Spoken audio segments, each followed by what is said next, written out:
RougeRadio.com. Jenn talking divisional semifinal action with Matt Scianitti from the National Post. Hi, Matt. Hi, Jen. How are you? Got to say something. CFL playoffs, always exciting. I think we can. I think we'll be. I don't think we'll have enough superlatives after. Exciting, extraordinary, fascinating, unbelievable. I mean, after that, with all due respect to Edmonton fans and their victory, after that unbelievable punch-for-punch game inside Olympic Stadium, I think we're going to have, obviously it was a record breaker at 96 points, but we're going to have something to talk about for a very long time. Whatever happens, whoever wins the Grey Cup, that East semifinal was one to remember. It was.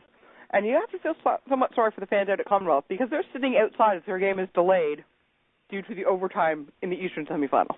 Yeah, I wonder what that must have been like for some of the fans watching that. Doubtless there were people who looked at each other if they were showing on the screens there saying, some Eskimos fans saying, God, I hope we have something like this, and others going, goodness, I hope we don't have something like this, because it's the kind of game that is so unpredictable, but can leave fans on both sides, particularly the way the defenses were playing, can kind of fray their nerves. And that's the one thing, regardless of, all the good things Hamilton did on offense, and they did a lot of good things on offense, they're going to have to go back to the drawing board defensively this week. You never want to see that number of points come up, either for you or against you. It means that somebody's not doing their job. Well, that and the fact that, Anthony Calvillo, although he did get hit, and he did get hit a couple times, he puts up over 500 yards passing, 3 touchdowns. A couple of those touchdowns, particularly into Jamal Richardson, looked like Jamal could have just walked from the line of scrimmage, taken the ball from AC and just walked in unimpeded. I had a chance to speak with Carlos Thomas and Marcel Young and Bo Smith during the week, and they were all like, we got to beat the best, and, Anthony Calvillo's the best, and they come out, and thankfully their offense, pulls them out of the fire, because Hamilton's defensive coordinator, Corey Chamberlain, was on the sideline sometimes and was just like, either he didn't know what was going on, they didn't know what was going on, nobody knew what was going on. They just looked pretty poor. And if they expect to go into Canada in Stadium next weekend, whether it's Buck Pierce under center or Alex Brink, and expect to, float their responsibilities and come away with another win, come away with another outstanding performance from their offense, it's not going to happen. So that's going to be the big thing for Hamilton this week. But, in a game like this, nobody likes to talk defense. You look at the offenses, and my goodness, for all those people who question whether, what the reasoning was behind Bobo Bilovich and Marcel Young trading, Arlan Bruce and then Maurice Mann, well, the way, when you leave 2 kids, Chris William and Bakari Grant, as your main weapons, the way they played today, despite Chris Williams dropping 2 deep makeable catches in the first half, the way they played when they, down the stretch when they needed to make big catches, they made those big catches, and they really helped Kevin Glenn kind of settle down in that starting role, and they really helped. They were key to Hamilton winning. True. Marcus Thigpen finished second in the voting for the CFL fastest player. Pretty sure Anthony Calvillo might have been changing that vote to first after a couple of the hits that he got on him. Yes, and you know what, it was funny. A lot of people coming into this, were talking about, Hamilton missing Stevie Baggs and what that was going to do to their how that was going to hurt their edge rushers. And, Jamal Johnson came in and I think he ran the gamut, or completed the set, had a forced fumble, had a sack, and had an interception. And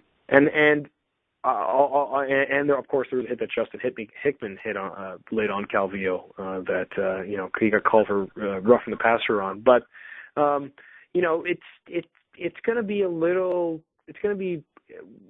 interesting to see what they do with that pass rush, because again, Montreal had a makeshift left tackle in Jeff Parrott, who was coming over from the right side, and that was well publicized coming into the game, and how he was going to deal with Justin Hickman. And Hickman got his licks on Calvillo, but Calvillo was still able to sit back there and throw 500 yards passing. So, he was doing something right. But like as you said, some of those hits on AC did not look good.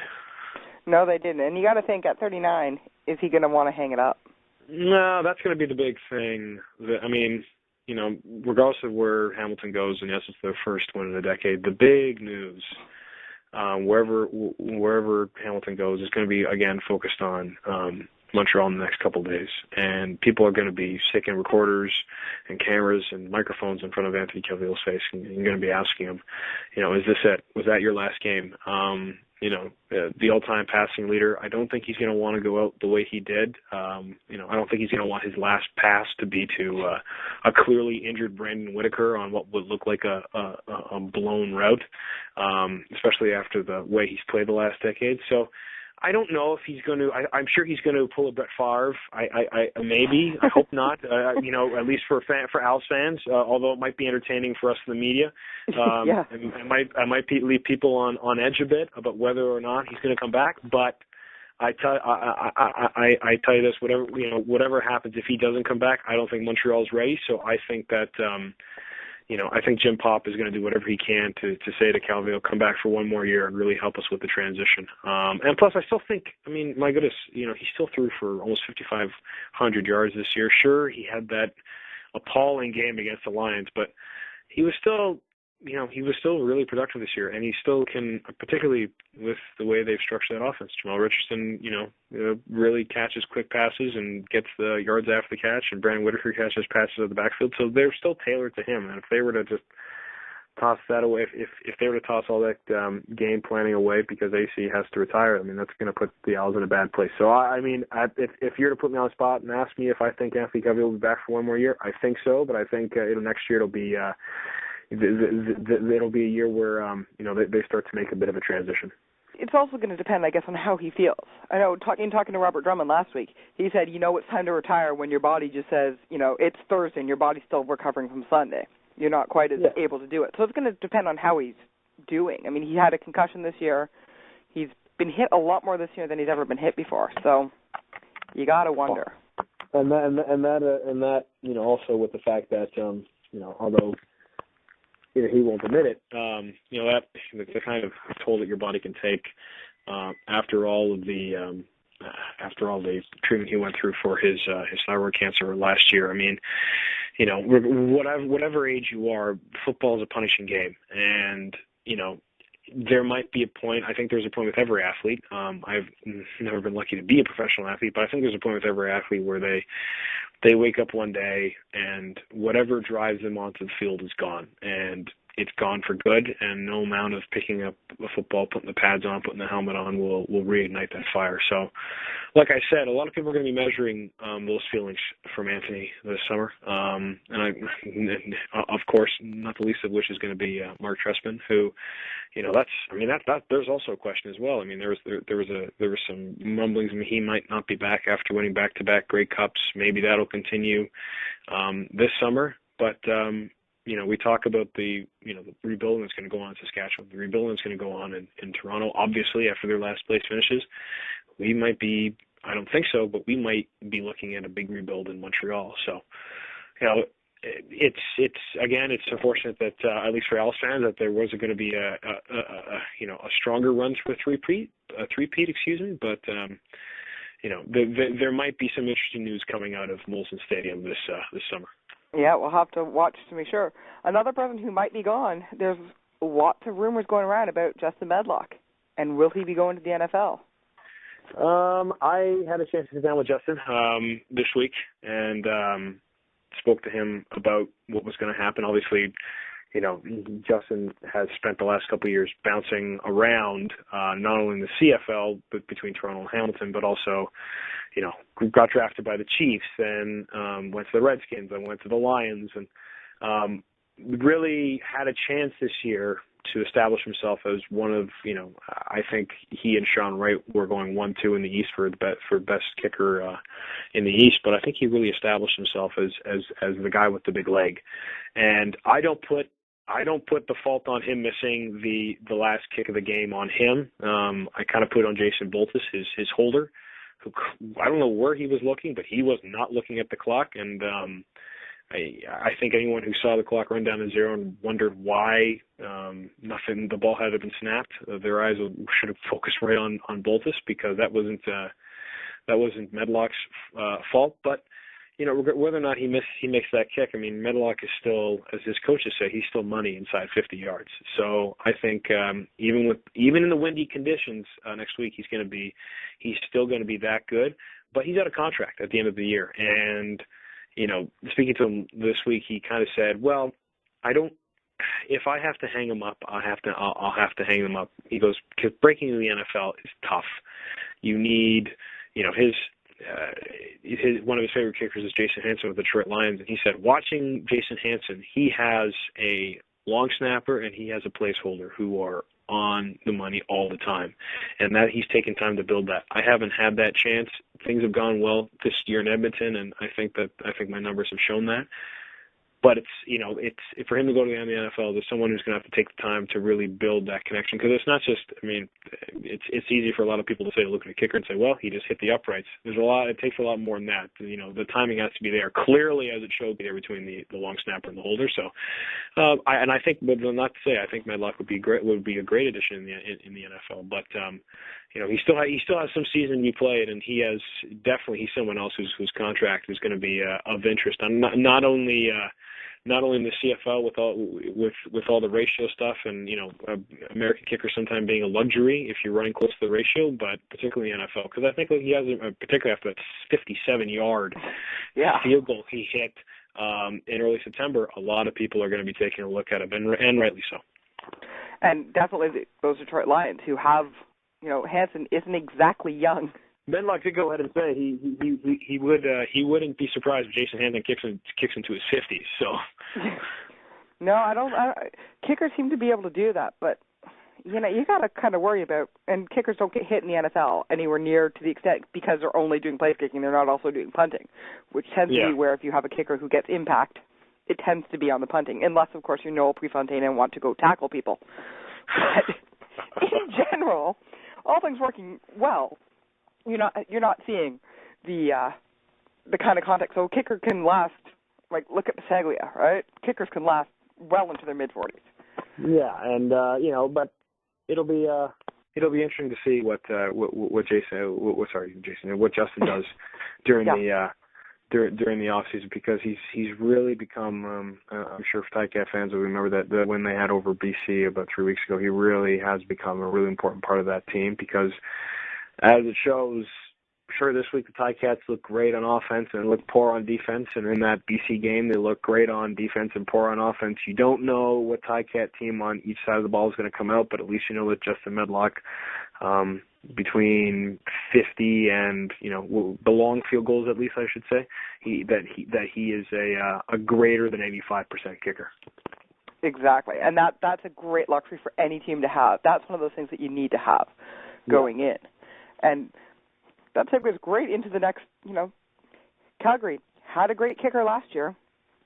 Missing Maver got injured, not playing. Not to say that Parody isn't a good kicker, but I don't know that the Stamps had the confidence in him that they would have had they had Maver out for the whole season. To top that off with having a quarterback, quote-unquote, controversy, is it any wonder the Stamps lost? Well, it was funny. When Drew Tate threw up his first interception, he had this kind of nonchalant air on the sidelines, like he was like, "Okay, made a mistake. I'm going to come back." And he came back and he scored a touchdown. Like, he threw a touchdown. I think it was to Nick Lewis. I could be wrong about that, but he looked really like he was.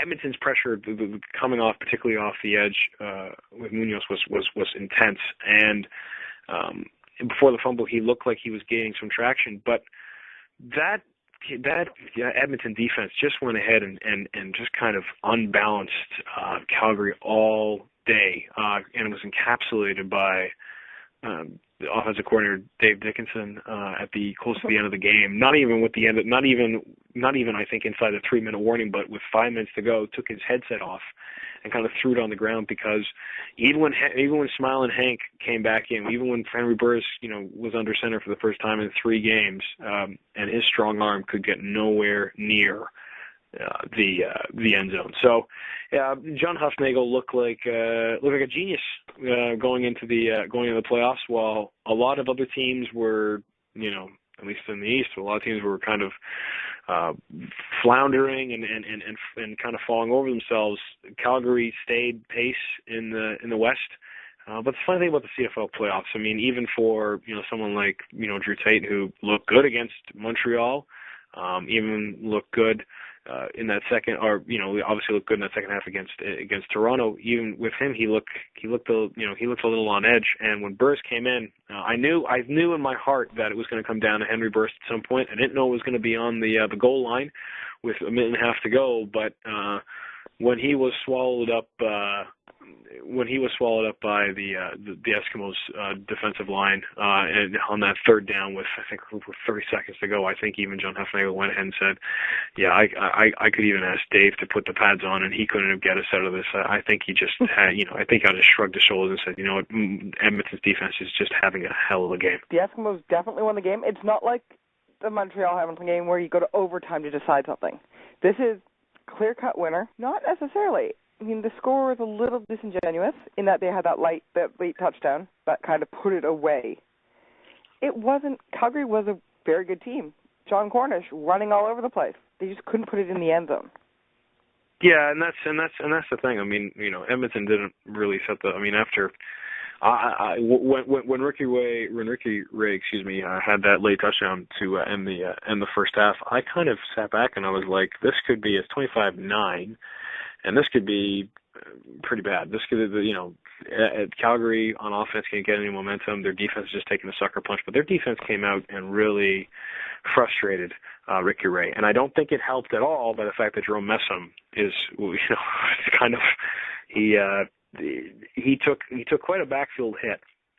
And I'm sure Kavis Reed, as happy as he is right now, and I'm sure, after that second half where, as you said, John Cornish was fighting his way and trying to chew some yards. Jerome Messam was on the sidelines, hunching over, hands in his head, trying to get his legs working, and nothing was going. So, the issue, it's going to be a replay of what was going into last week. Last week we were talking about whether or not Jerome Messam would be healthy for the West semifinal, for the West final this week. All eyes is going to be on Messam and kind of focusing on whether or not he's going to be ready, because if Ricky Ray, and he's going to have we think about, remember who they're going up against, those BC Lions, Solomon Elimini and that unbelievable front set of huge defenders in BC's line. If he can't get it done, they're going to need that other option. And all throughout the year, it's been Jerome Messam, and if he's not there, then it's going to be a problem. It is. And Messam, not only a great runner, he's also Canadian, which gets into ratio issues. And in the CFL, having a strong player who's a Canadian is a big thing. I mean, Stevie Baggs Jr. didn't play in Hamilton because of ratio issues. And if they have to replace Messam with an American, that's going to mess with their whole kind of balance too. Yeah, and that's and you're right for bringing up Stevie Baggs. I think one of the stories I'm interested in this week is what was Stevie Baggs thinking as he was watching that game, knowing how big it was. But you're right in saying, ratio plays such a big deal in the CFL. And I don't think oftentimes maybe the casual fan dismisses the kind of importance it plays. But you look at that Hamilton team. Ryan Hines is injured, and here's a choice that Marcel Belfay has to make. Does he bring in Jamal Johnson, who has consistently shown himself to be a great pass rusher, or to bring in Stevie Baggs, who also is himself a great pass rusher, but can also drop into coverage and disrupt some stuff that's going on in the backfield and disrupt a quarterback's rhythm. So, Kavis Reed might have that same decision this week. Marcel Belfay left it up to the 11th hour, literally, to decide. And we'll see how Messam goes throughout the week. Haven't looked at the news yet. I don't know what the initial reports are, but that's going to be a big concern for Kavis Reed this week if he doesn't have Messam. Again, you rightly say, great Canadian running back. If he doesn't have him, then what kind of sacrifices he's going to have to make if he's running up against the ratio. Well, and I know during the game they were saying that he could run forward and backwards, but he couldn't have any side motion, which in a running back you kind of need to be able to move laterally. Yes, and and even if he does come back, I mean that storyline is everyone's going to be looking over his shoulder, wondering if he gets another hit, is he going to be done? I mean that's the thing with running backs, and although I think that the way Adarius Bauman and Fred Stamps, if Ricky Ray can get into a rhythm, can really kind of light it up. I think it won't be an issue. But then again, it may sound like I'm repeating myself. It's all about whether or not Ray can get into his rhythm. That's really critical for any quarterback, particularly in the playoffs, particularly when you're going away to the stadium and playing a team, 10-1 to finish the season like the BC Lions. If I look at I think I was looking at the stat sheet as soon as Messam got injured. No one is even close in terms of accumulating the amount of yards that he has this year. So, if they need someone to come up, that's going to be another big decision for Kavis Reed. Who's he going to put back there and rely on when they have a second and short, when they're close to the goal line and they need just a couple inches to get a score. A lot of people have been asking going into these playoffs, Kavis Reed with his history, particularly in Saskatchewan with those minute coaching decisions. The question is going to be how he's going to go ahead and plan around this, and it's going to be interesting to watch. You have to think this win helped solidify his bid for Coach of the Year. Oh, this most certainly. He going into this week, particularly what he did with that local team for the West Semifinal. He's really shown himself to be a really good head coach who can be. I mean, there's sometimes you see him on the sidelines and he's like barking at his players and screaming, grabbing. Looks like almost like Tom Coughlin, the New York Giants head coach. But there are other times when he looks like someone like Mike Pinball Clemens, where he's gregarious and wants the guys around and wants the guys to know that he's not literally on the field with them, but he's there with them all the time. And yeah, this was a hard-fought win, as you pointed out. This might have been cut and dry on the scoreboard, but it wasn't easy. And I think he did enough, particularly in that second quarter when Calgary was looking to gain some momentum after Tate threw that touchdown pass. We're looking to build on that. The way he was able, and I think I don't know how much collaboration he had with Rich Stubler, but the way that defense kind of settled down and then got that fumble, forced that fumble. I think it really showed that Kavis Reed and the Eskimos are ready to go to BC. It's going to be a couple of really great matchups, and the best thing is, there's such parity in the league, right? The 4 teams that are in the finals this year were not in the finals last year. So we've had all 8 teams in the finals over the course of 2 seasons. Yeah, it's again, depending on how you see it, it could show you great parity, or it could be kind of a punchline to, well, there's only 8 teams in the league. But I'm excited, and I'm excited about these finals because we have teams with kind of with each their own different identities. We don't have kind of those really stereotypical hard defensive teams or those shoot the lights out offensive teams. We have teams that have very particular senses of themselves on both sides of the ball. I mean, looking at BC. Travis Lulay, up for most outstanding player, has been able to do what he's been able to do, extend plays, get the ball to George Simon, Harlan Bruce, and have a really great time opening up defenses on the other side of the ball. Bring up Solomon Elamilian again, who unfortunately wasn't the team's choice for defensive player, but that that pass rush can really just be pretty frightening. Then go, like we've already talked about, Edmonton has so many weapons, particularly if Messam is healthy enough to at least play some snaps. They'll really push that BC secondary, which has I think it's experienced some injuries as well. And then in the East final, Canada Stadium going to be the last game to be played there. It's going to be windy. Maybe it'll be snowing. It's going to be noisy.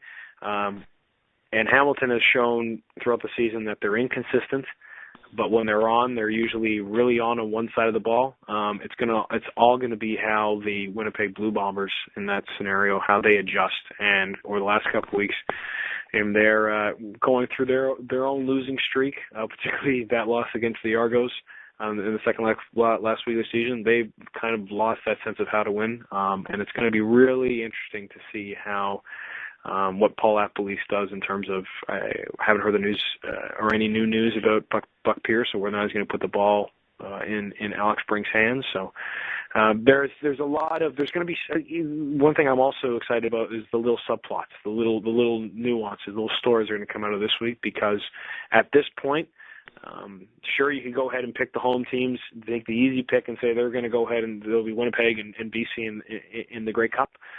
But I think there's a lot more layers to this. There's a lot more color to both these games, so it's going to be interesting to see how both of these games develop over the next couple of days.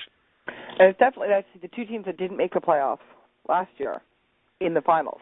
If nothing else, it gives hope to Toronto and Saskatchewan fans that it doesn't, just because you didn't make the playoffs this year does not mean that you're not going to be able to make them next year. Yeah, well, 8 months. You got to have something over the long 8 months of a CFL off season to kind of warm your heart, particularly particularly if you're in Saskatchewan on the prairies and you were hoping for a third straight Grey Cup. Listen, you're absolutely right. But there's a lot of it's going to be interesting for a lot of teams in the off season, but in the here and now. You can't take away. Someone asked me what the best story in the CFL was this season, and I said if anybody doesn't answer the BC Lions, they're deluding themselves. What BC did, particularly not only their 8-game winning streak, but to come back after being shellacked by Hamilton, and to play as impressively as they did over the last 2 weeks was just phenomenal. And it's really is a homework for any team. It's the cliche, building week to week, but that's exactly what Travis Lulay said. After they lost to Winnipeg in week 7, they were 1-6. He said, we went back to the drawing board and we built ourselves from week to week. So, even if a team like Saskatchewan, Toronto starts poorly next season, they can really take a look at what BC did, and kind of take it to heart, because it really was one of the best regular season stories, team stories of the last decade. It is. Can the games next week match up to the expectations, the level that was set from this week's games? I hope so. I'm particularly. I don't think we're going to see 96 points. I don't think we're going to see 97. But in terms of combine the two games, you might get 97. Well, maybe. If you're a Hamilton Ticat fan, I'm sure you're asking yourself. It all depends on what side of the ball shows up. Yeah. But I expect that BC game to be high scoring, not to the extent that it was at Olympic Stadium, but I think that game of Canadians is going to be a low scoring, and it's going to be hard fought, and it's going to be inches. I mean, mid-November in Winnipeg, as the people of that lovely city can attest to, is hard on your body, and it's for guys going out there playing for a chance to get in the Grey Cup for 4 quarters. It's going to be a real test, and the key, I think, is going to be, it sounds like a cliche, but it's going to be the adjustments that both teams make on the fly. Is if Javon Johnson and Jason Vega on the defense and Hefney in the defense of Winnipeg, are they going to be able to find some way of getting around that great run blocking that Bakari Grant was doing for Hamilton? If it is Buck Pierce, and Buck Pierce is getting around that pressure, is Ray Williams going to be able to drop into coverage for Hamilton's defense and get an all-important turnover? I mean, those are the little things that are going to be important in that game because, when you're this close to the Grey Cup, it really is, everything is decided by just those little mistakes, those little things that you change in your game plan that you even improvise in to try to gain the upper hand. I think that's what's going to be really crucial in that Hamilton-Winnipeg game. Only 2 weeks left in the season, so we got to get all our football, all the Canadian football in now. This has been Jenn talking divisional semifinals with Matthew Scianitti from the National Post.